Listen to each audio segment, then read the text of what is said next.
Greetings, fellow foragers. Rhadamant here. Thank you for tuning in to Vintage Story Frostland, Episode 2, Hunting for Clay and Copper. So, chat, I'm going to rely on you. I'm not paying super attention to chat, and I apologize for that, but I'm relying on you for extra sets of eyes if you end up seeing clay. Feel like I'm doing a pretty good job. One important thing to note, however, when you're looking for clay or whatever you're looking for is to... Oh, here we go. Here's some red clay. This will do. Alright, let's mark this down.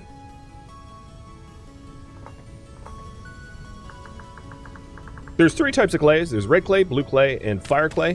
Fire clay is the best kind of clay because you can make a lot more stuff out of fire clay than you can red or blue clay. But honestly, really any clay is fine. For now, for what I need it for. So I'm planning on making a whole bunch of molds in kilns and firing it up. So a crucible, a cooking pot, bowls, pickaxe, hammer, prospecting axe, ingot molds, anvil. I think that would be the whole list. And I'm going to need more clay than I have storage space for. So this will be done in batches, because I'm going to fill my inventory full of clay and use it all, almost certainly. I have enough clay for the first burns, so let's go do that. So I'm going to get rid of the original POI marker, and the newer POI marker is roughly where I live. I should probably mark down exactly where I live.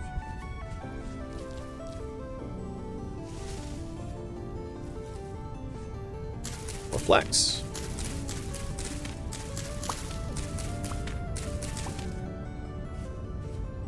I already marked the clay. I don't need to mark it twice.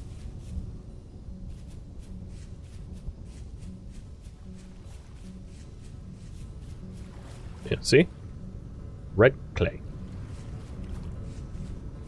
If you didn't believe me. Alright, so I'm gonna need another shovel so that I can actually dig little kiln pits.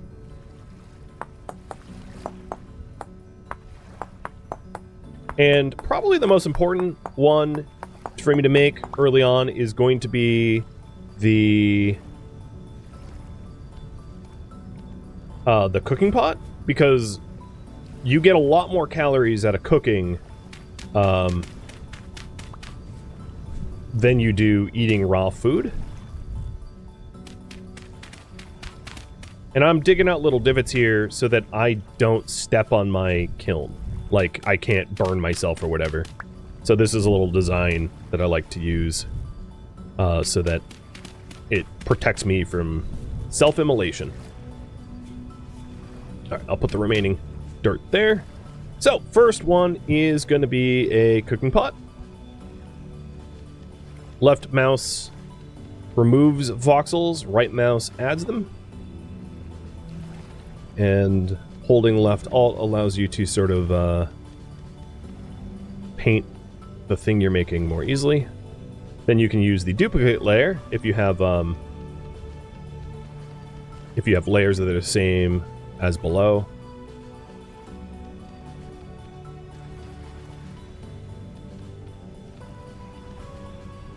And cooking pot's done. We'll put that up in the kiln. The next thing I'm going to add to the cooking pot is going to be 2 raw bowls.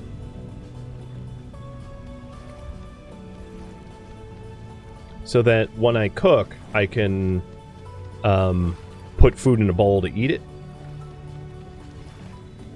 And then probably a crucible. There's 1 bowl.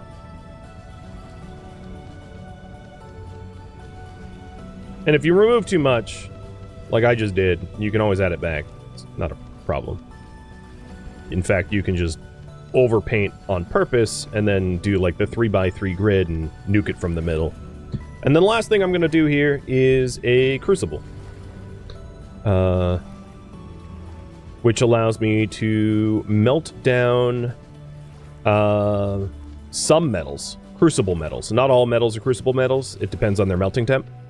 But it allows me to melt down crucible metals to pour them into molds for tools.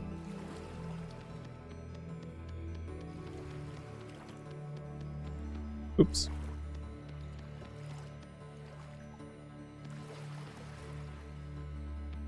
Okay. Put that into my kiln. Oh, I hear a spawn portal nearby. Somewhere out there. Then we fill it with 10 hay.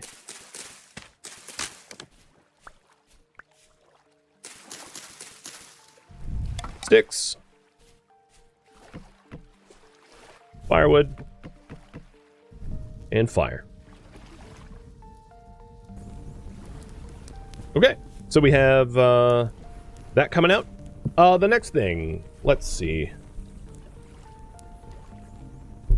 I think a storage vessel would be nice to have. And yeah, I know I can set adjacent grass on fire. It's fine. I don't have any beds or anything in here that matter.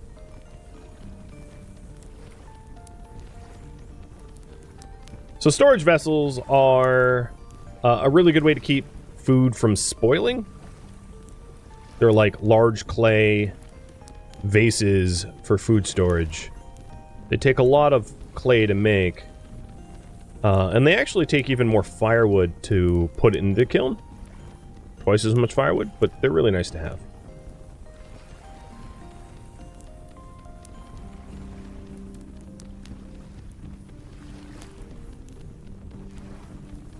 And it's entirely possible I'll have to do another run for more clay, because I just filled my inventory up last time I was out there.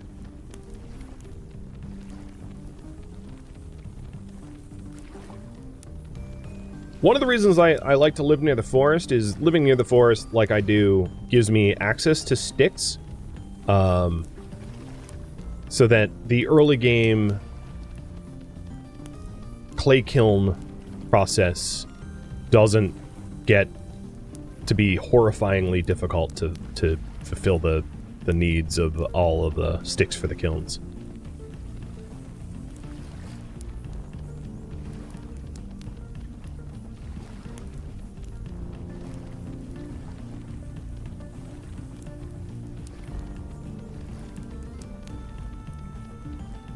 Alright, there's the storage vessel.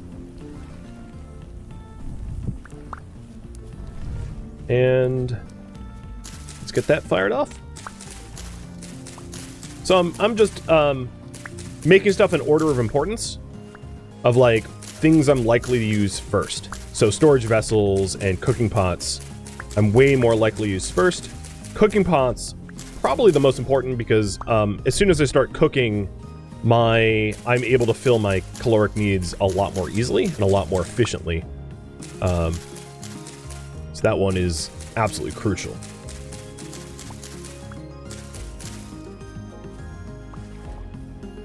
I wonder if I can wander a little bit into the, and you'll know your charcoal kiln is working because you'll see like black smoke particles lofting off from it. If you don't see that, you screwed it up by having air gaps or you didn't fill the wood in or something. It can be a little finicky.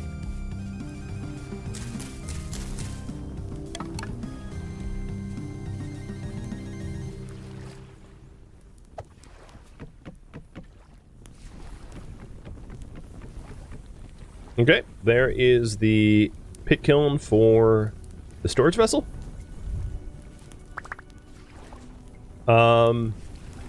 Let's keep going.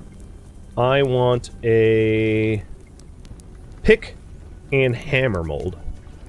So once you, the way to sort of enter the Metal Age is surface copper nuggets are, they can be challenging to find, but they're usually not that bad to find. And you collect enough nuggets, 40 generally, to melt down into 200 milliliters of liquid metal. And the 200 milliliters of liquid metal can be formed into a pick and a hammer. And then you use the pick and the pick to mine more copper, and the hammer to crush the stones that you mine up into ore in order to continue to be in the Metal Age. So the first two things that you definitely, like, there's no question, the first two things that you should make with metal is going to be a pick and a hammer. A pick without a hammer is worthless, and a hammer without a pick is worthless. You need them together. Or to sieve the sand. I don't like that method personally. It's, like, too boring. But yeah, it's feasible.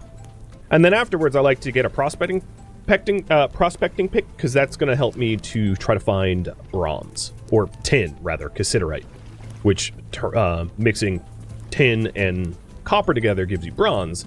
Because a lot of the stuff in this game requires you to have at least bronze quality tools to do stuff.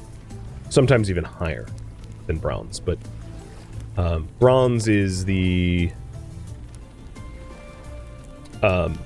best metal that you can have without getting like full-on bloomeries.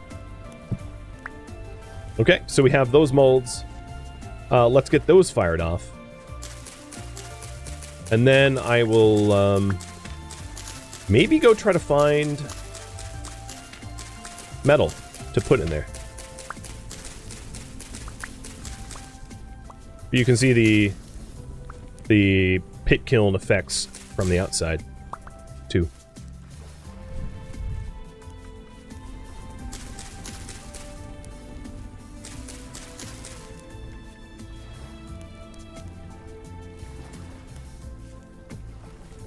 All right. Now we're in for sticks. Just run around punching branchy leaves.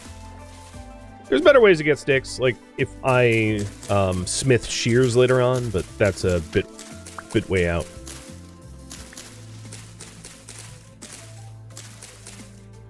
Oh, we have a resin tree. I'll mark it down, although it's unlikely that I'm going to live here. But you never know. So what's special about the resin tree is only trees that generate at the world start can generate resin, and resin is required for a lot of things. So you shouldn't cut down resin trees, in other words, because you need to collect them.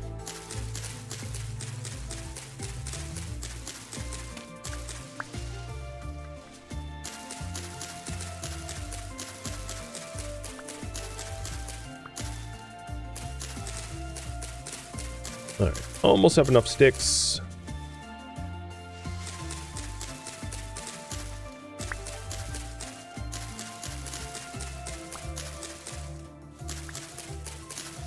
Why do I keep saying I'm probably not living here?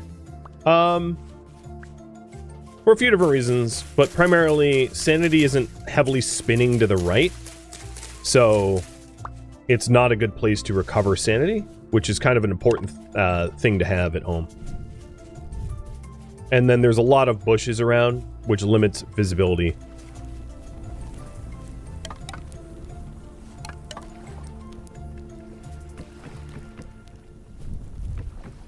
I could, but I might want to live somewhere better. Does it spin if you're at full sanity? Oh, that's a good point. Maybe it is spinning fully to the right. I'll have to lose some sanity to tell. All right, so now we have all of the all of that set up. I'm going to update the priority. Look for copper.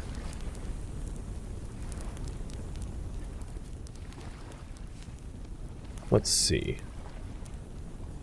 Spears. I'm just making sure I have all the tools I'm going to want and need for where I'm headed. Okay, good enough. Looking for copper is easiest done in shale fields. It doesn't... copper doesn't have an increased chance necessarily to surface copper to spawn in these shale fields, but you're just simply going to be able to spot it easier because there's not like grass cover. And there'll be like orangey green nuggets on the ground. And then also while I'm out here of obviously any berries or anything forageable, plus turnips and and flax. I don't have room. So this is what I was talking about. See this wheel here? This wheel is your sanity. And right now it's spinning to the left, which means that the surface where I'm standing now is unstable. And you don't want to live somewhere unstable, because you'll be going insane as you live there. Like, it's just don't do it. So I don't know if the wheel spins hard to the right, making me sane at home. So that's something I want to assess before I decide to, like, live there forever. Because if it isn't a good, sane spot to live, I don't want to live there. But at least it's neutral. Like, my wheel wasn't spinning backwards.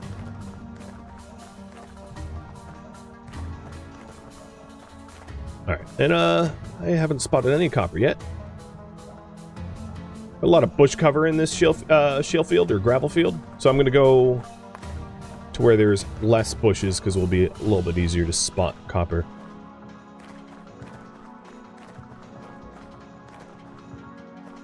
But generally, if you have enough of these gravel fields near where you start, you can source the copper you need for your starter tools relatively easy. But it's definitely a factor of luck. Like, sometimes I'll find just bundles of copper, and sometimes not much at all.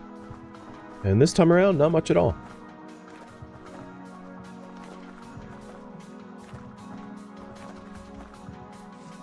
It also depends on the color of the gravel too, because like some gravel, like bauxite gravel, is also kind of like the color of copper, which is going to make it even worse to try to spot. It's spelt. I'll go back into the copper fields in a minute. Rye.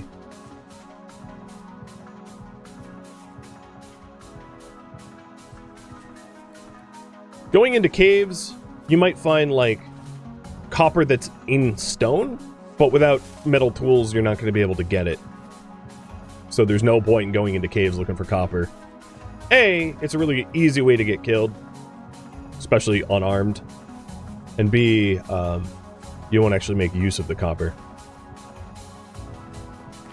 So this gravel field goes up north. One thing I don't like about it is it gets kind of vertical, which limits visibility and makes it harder to spot. There is really not a lot of deposits of anything around here. And there's other gravel fields, but the other gravel fields are rather far away. So I might just have to make do with what I've got. I mean, it's a random seed. It certainly ain't perfect.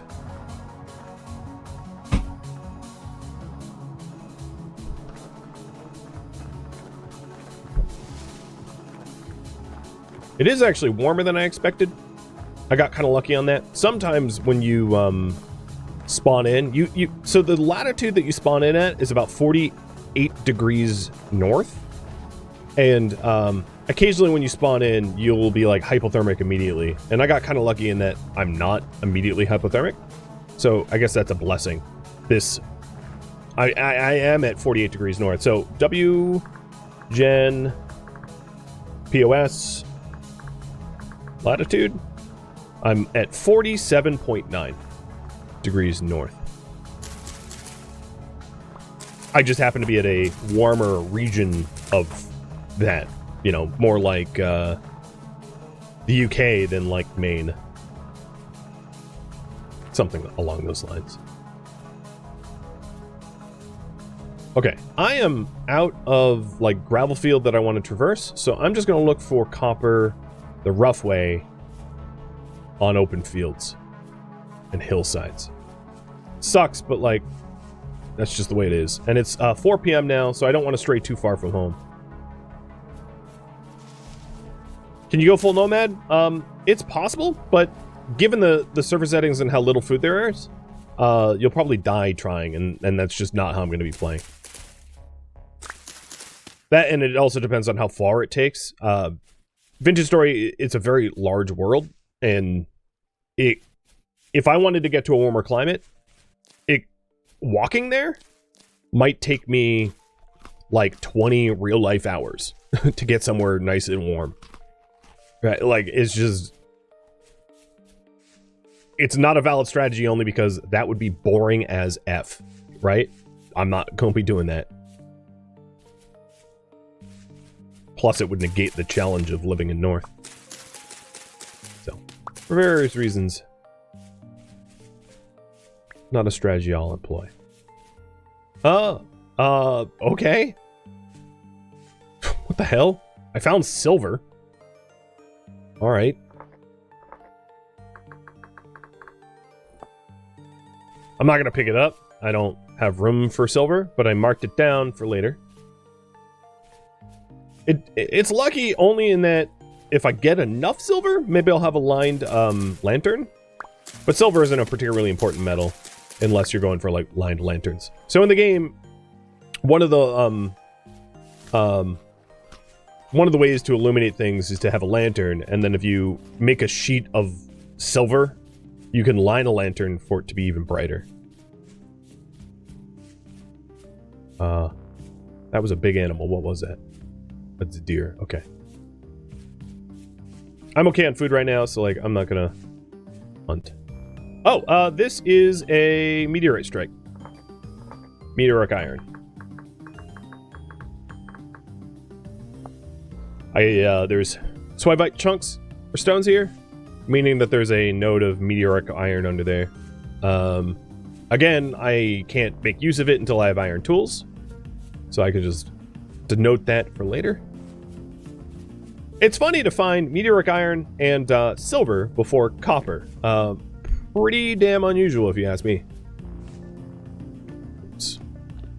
And this is why I keep some dirt on me. In case I drop myself into a hole, I can just build myself out. Let's re-up my dirt. So I'm gonna, what are you? You're a boar, okay. Boars will attack you if you get too close, so like, don't hug the boar and you'll be fine.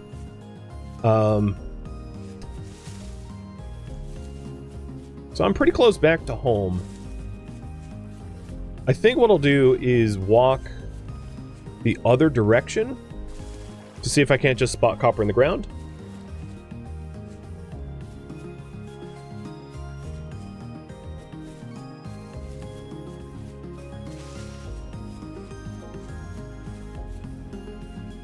And a dog treat. Here, bud.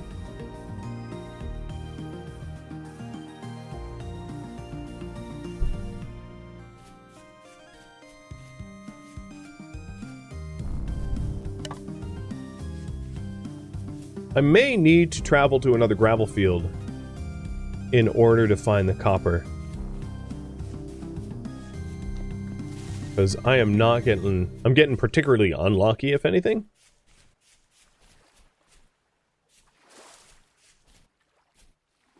And obviously in this terrain, it's very hard to spot anything in the ground.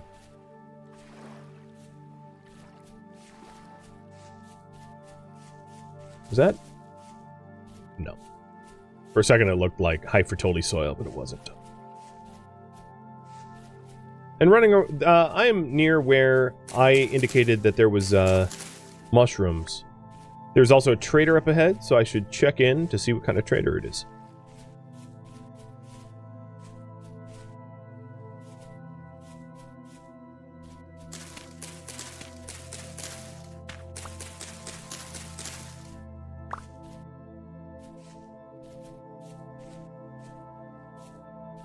God, all these sandstone has enough orange tinge to make me think it's copper from a distance.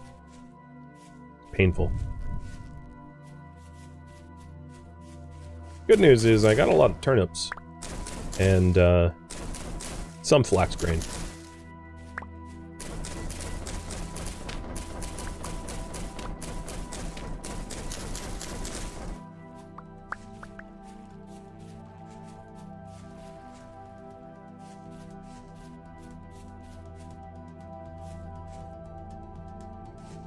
Alright. Spelt. What are you, bud? Furniture trader. Okay.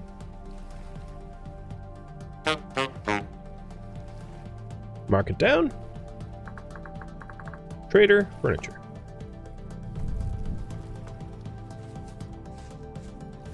Well, with nightfall coming, I'm not going to be able to squat soon, so I have to mosey on back home and try to make myself useful doing other tasks. Because I'm going to be very limitedly effective at spotting copper in the dark.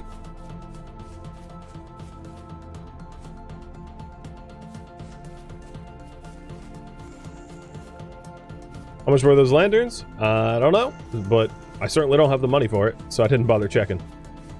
I'd have 0 money. So, yeah.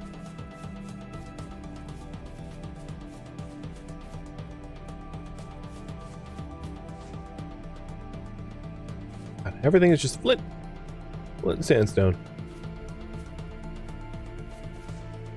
Well, we'll probably end up having to do an excursion much further out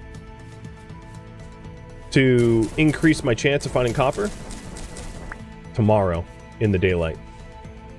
Oh, don't gore me. Oh god, don't gore me.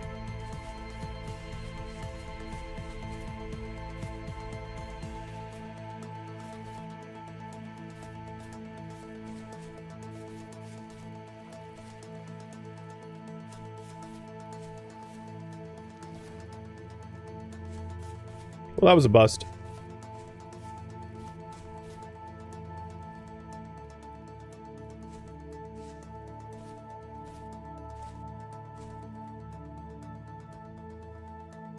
And we have a very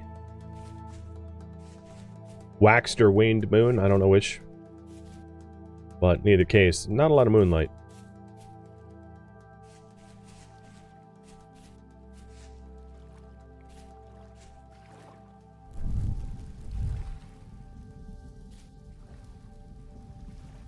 Okay.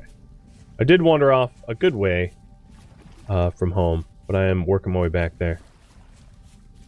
I'm trying to not double up on any areas that I've already searched. You know what? Maybe I'll stay out in the gravel fields.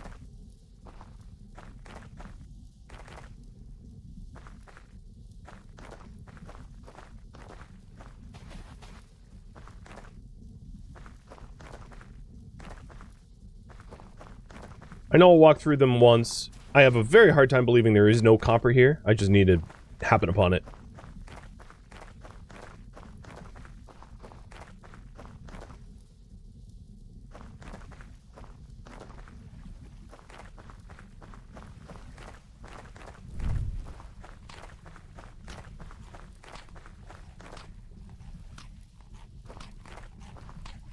Like a cruel joke. A world rendered without copper.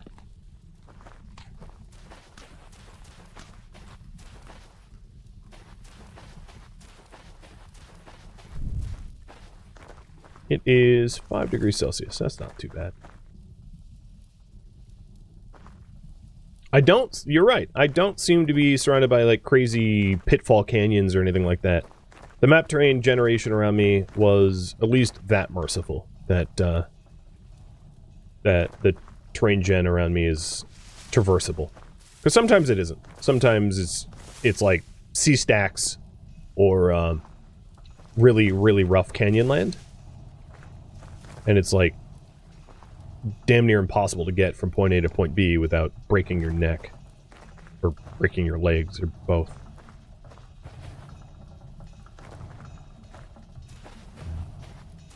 Body temperature's fine. Aha! First of the copper. It's not much, but it's a start. So then I mark it down because surface copper indicates that there is subterranean copper. The subterranean copper, however, would require a pick to mine up and then a hammer to break the chunks to obtain copper. But hey, at least we have a little bit. It's a start. So I've got 5 out of the 40 I need.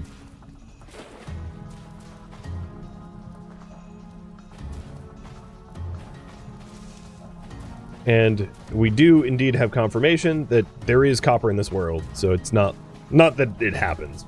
I'm joking when I say it's a world without copper. That'd be pretty devastating.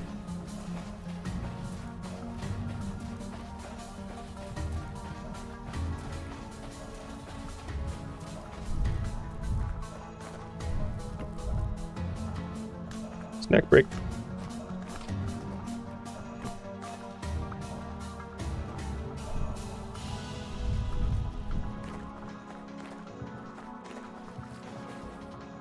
I don't think I've searched this part of the gravel fields yet, either. Maybe I have, but I'm definitely running out of gravel.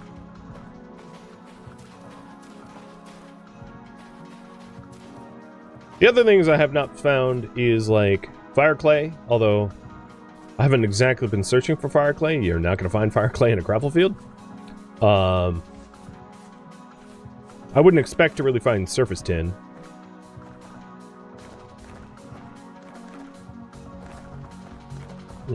I'm sure I'm walking over paths I've already searched before, but I got nothing better going for me.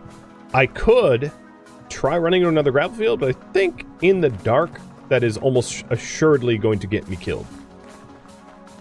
Now, the predators that spawn typically have like a certain area that they prowl.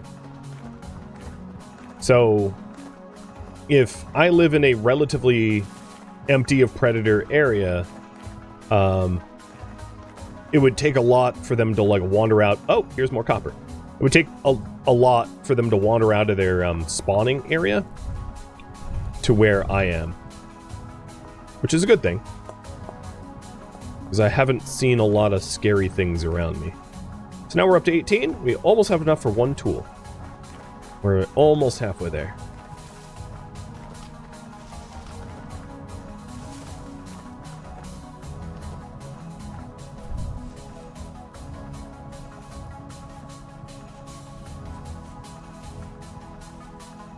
And I've been marking down every time I find some, so that when I have a pick and a hammer, I can come back and obtain a lot more copper from the underground deposits. So I think what I'll do is I'll trace the southern edge of this gravel yard and kind of like walk its perimeter as best as I can.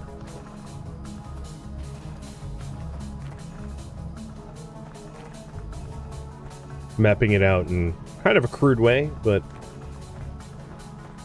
I'll have to do.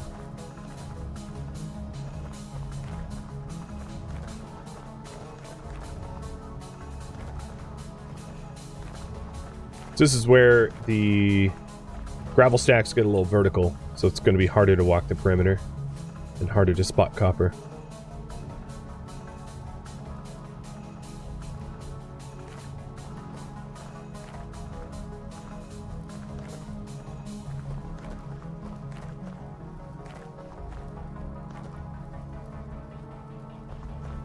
You think head into the distant gravel field will be necessary?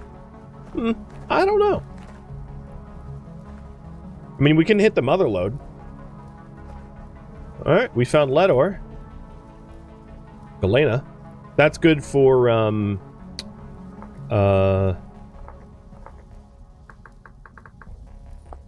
stained glass windows.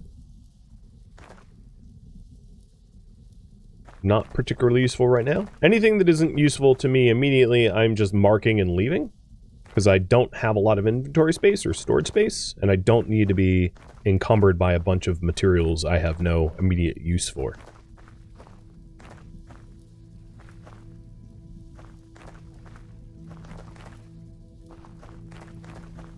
Also, leaving the nuggets there allows me, when I come back, to know exactly where the node is, because it would be directly underneath the chunks, more or less. So it's going to be a lot easier for me to find the lead that's in the stone if I leave the lead there alone. Same with the silver and the meteoric iron. And the meteoric iron makes impact craters in the terrain, so that's a little bit easier to spot, because like there'll be impact craters in the ground of where the meteoric iron forms, because it's literally from meteorite strikes, but everything else is plays by slightly different rules. I have not, however, been probing the ground for meteoric iron, because I won't bother until I have iron tools. I don't really need to know where meteoric iron is until I have a way of exploiting it. So the tier of materials goes, and this isn't exactly true because there's different types of like bronze, for instance. There's like tin bronze, black bronze, but is copper, then bronze, then iron, then meteoric iron is kind of like an iron plus. It's stronger than iron, it's more durable than iron, and then steel. And steel, making steel is a massively long process. So meteoric iron typically is sought after for like weapons and the like. You usually don't have enough of it to make like a full suit of armor unless you spend a lot of time trying to spot it. But that's kind of where the meteoric iron tier sits, where it's pretty handy for strong weapons, but sourcing enough of it for like actual armor and the maintenance required to make armor, because it's not just making the armor, it's also maintaining it every time it takes damage and needs repair, gets really expensive. All right, this vertical stack is like, why am I even climbing this? I just billy-goated my way up, but there's no sense in that. True, the meteoric iron is pretty. Very true.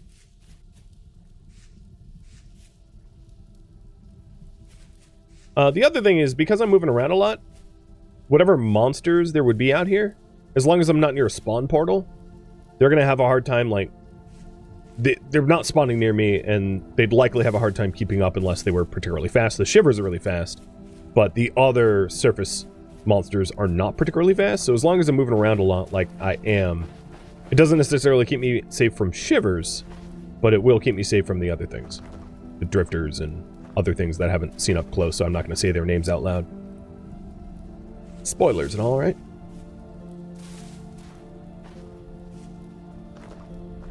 So these vertical stacks are like a lot less gravel and a lot more stone. And I'm cresting the northern edge of it now.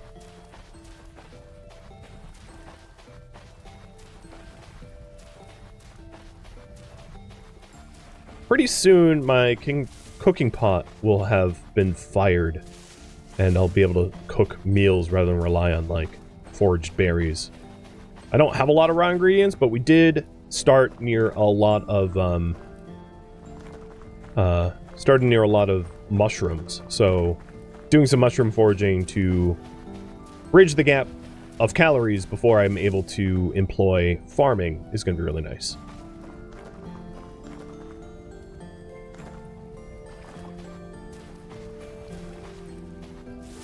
Oh, it's lupine. Come on. Just a little bit more copper. Oh, nope. Those are locusts. And there was an overhang causing that area to be a cave. And taking damage will also deplete your food. Being, you know, there's a lot of different ways to deplete your food, but being wounded is certainly one of them. So until I have a really good source of food, a reliable, renewable, you know, source of food, or at least a lot stockpiled, picking fights for no reason is a bad idea. Unless I stand to gain food out of it, like hunting boars, for instance.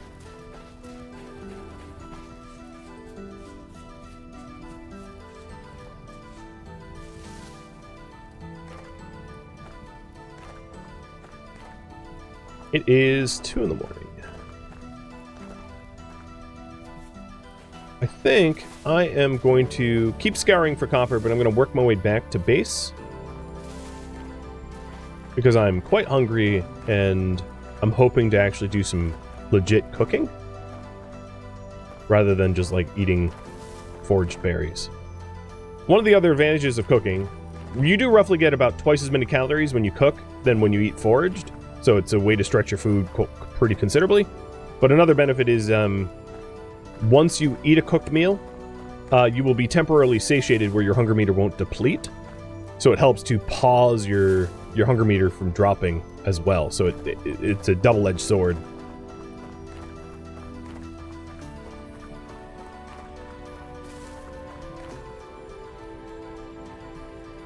Now, without a doubt, I am sure there's more copper somewhere in this gravel field that I haven't yet spotted, but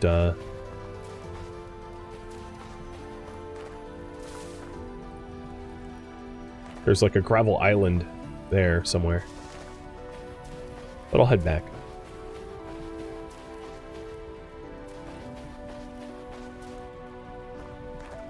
Alright, it is -5.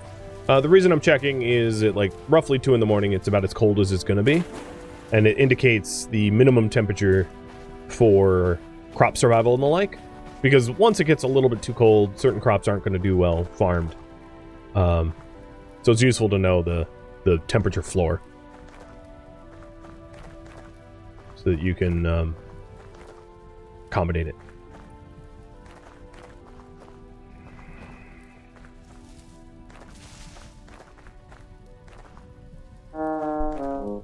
Oh, I'm hungry. I'll just eat a turnip. Keep me going. Nothing like hearing random growling in the night, right? Sometimes it's my stomach, sometimes it isn't. And when it isn't, danger be afoot.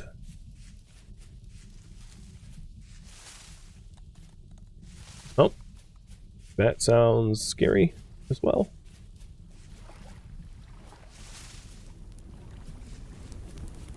Oh, pit kilns are still firing.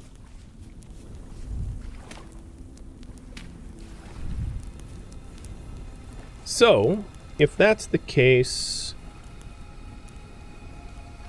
cattail root.